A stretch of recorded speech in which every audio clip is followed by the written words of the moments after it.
respected principals, our teachers, and my dear friends.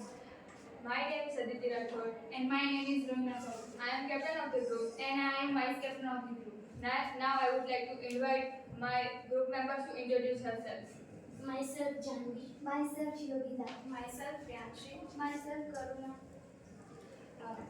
अब मैं योगिता को बुलाना चाहती हूँ जो आपको हमारे प्रेजेंटेशन के बारे में डिटेल्स देगी। Thank you Aditi. जैसे कि आपको अदिति ने बताया, मैं आपको इस प्रेजेंटेशन के बारे में कुछ बताऊंगी। हम आज आपको इंडस्ट्री के बारे में बताने वाले हैं। इंडस्ट्री में 3 पार्ट्स है, प्राइमरी, सेकेंडरी और टर्टियरी। हम आज आपको प्राइमरी इंडस्ट्री और सेकेंडरी इंडस्ट्री के बारे में कुछ बताने वाले हैं। अब मैं रोहिना और अदिति को बुलाऊंगी जो आपको प्राइमरी इंडस्ट्री के बारे में कुछ बताएंगे। Thank you Yogita. जैसे कि आपको योगिता ने बताया कि मैं आज आपको प्राइमरी इंडस्ट्री के बारे में कुछ बताऊंगी। पहले तो प्राइमरी इंडस्ट्री यानी क्या?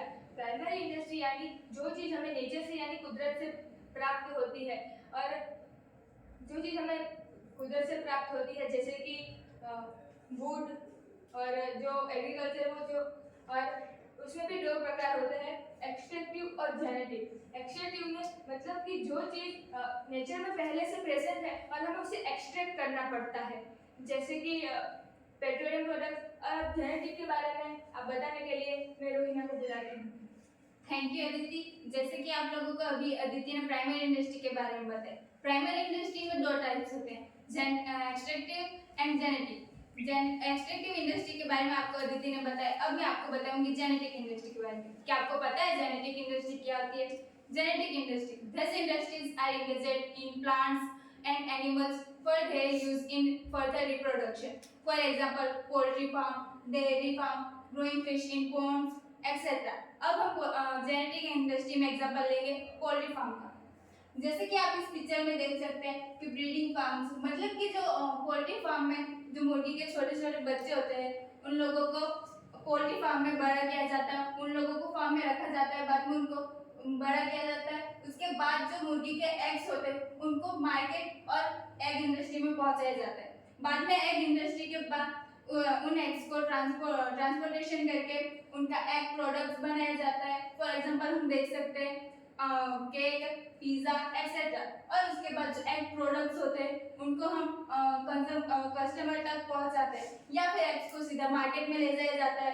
उसके बाद वो एग्स को कस्टमर तक पहुंचाया जाता है। Thank you. अब मैं योगिता को बुलाऊंगी जो आपको आगे की डिटेल्स देंगी। थैंक यू अदिति और रोहिना। जैसे कि उन्होंने बताया प्राइमरी इंडस्ट्री क्या होती है। अब मैं करुणा और प्रियांशी को बुलाऊंगी जो आपको सेकेंडरी इंडस्ट्री के बारे में कुछ बताएंगे। Thank you Yogita. आज मैं आपको सेकेंडरी इंडस्ट्री के बारे में कुछ जानकारी दूंगी। सबसे पहले तो सेकेंडरी इंडस्ट्री क्या है। सेकेंडरी इंडस्ट्री में 2 प्रकार के होते हैं, मैन्युफैक्चरिंग इंडस्ट्री और प्रोडक्शन इंडस्ट्री। मैन्युफैक्चरिंग इंडस्ट्री, सबसे पहले तो मैं सेकेंडरी इंडस्ट्री के बारे में बताना चाहूँगी। सेकेंडरी इंडस्ट्री जो रॉ मटेरियल का इकट्ठा करके प्रोडक्ट बनाया जाता है, जो उस प्रोडक्ट को प्रक्रिया करके फाइनल कस्टमर के लिए कंज्यूमेबल बनाया जाता है। For there are of secondary industry analytical, synthetical, processing और असेंबली। अब मैं आगे की जानकारी देने के लिए प्रियांशी को बुलाना चाहूँगी जो आपको असेंबली इंडस्ट्री के बारे में बताएगी। थैंक यू करुणा। जैसे कि आप लोग को करुणा ने बताया कि सेकेंडरी इंडस्ट्री में 4 टाइप्स होते हैं, analytical, synthetical, processing and assembly. Analytical, उसमें हम 1 रॉ मटेरियल से बहुत सारे प्रोडक्ट बना सकते हैं। एंड सिंथेटिकल, इसमें हम बहुत सारे रॉ मटेरियल से एक प्रोडक्ट बना सकते हैं। एंड प्रोसेसिंग, जिसको हम 1 रॉ मटेरियल को बार बार प्रोसेस करके एक प्रोडक्ट बना सकते हैं। एंड असेंबलिंग इंडस्ट्री, जिसमें आपको अब नाम से ही पता चल रहा होगा कि असेंबलिंग इंडस्ट्री में बहुत सारे मेनी पार्ट्स को असेंबल करके हम एक प्रोडक्ट बना सकते हैं। Assembling industry which assemble different components part to make a new product, just like TV, computer, etc. अब आप टीवी को ही देख लीजिए। टीवी किस किस के घर पे नहीं होता, सभी के घर में टीवी तो होता ही है। बच्चों से लेकर बूढ़े तक सभी टीवी देखते ही हैं, आप भी देखते ही होंगे। पर क्या आपको पता है कि वो टीवी कहाँ से आया, किस माध्यम से आया? वो क्या आपको पता है? टीवी जो है वो बहुत सारे मैनी स्पेयर पार्ट से बना होता है। इसमें बहुत सारे मैनी इलेक्ट्रॉनिक पार्ट्स होते हैं और फिर वही टीवी हमारे घर तक आता है, फिर वही टीवी हम एंटरटेनमेंट के लिए देखते हैं। अब मैं आगे की जानकारी के लिए योगिता को बुलाना चाहूँगी। थैंक यू करुणा और प्रियांशी। जैसे कि उन्होंने हमें बताया कि सेकेंडरी इंडस्ट्री क्या होती है, अब मैं जानवी को बुलाऊंगी जो आपको प्राइमरी इंडस्ट्री और सेकेंडरी इंडस्ट्री की समरी बताएगी। Thank you Yogita. जैसे कि हमने देखा कि इंडस्ट्री में 3 इंडस्ट्री होती है, प्राइमरी इंडस्ट्री, सेकेंडरी इंडस्ट्री और टर्टियरी इंडस्ट्री। इसमें भी हमने प्राइमरी इंडस्ट्री और सेकेंडरी इंडस्ट्री लिया। फिर उसमें भी देखा हमने सेकेंडरी इंडस्ट्री के बारे में। प्रियांशी ने जैसे बताया कि सेकेंडरी इंडस्ट्री क्या होती है, वो हमारे लिए क्यों ज़रूरी होती है और उसमें कैसे प्रोसेस होती है। उसमें भी हमने देखा कि असेंबलिंग इंडस्ट्री क्या होती है। हम प्रियांशी ने हमें बताया कि छोटे छोटे स्पेयर पार्ट्स मिलाकर एक प्रोडक्ट बनाते हैं, उसे असेंबलिंग इंडस्ट्री बोलते हैं।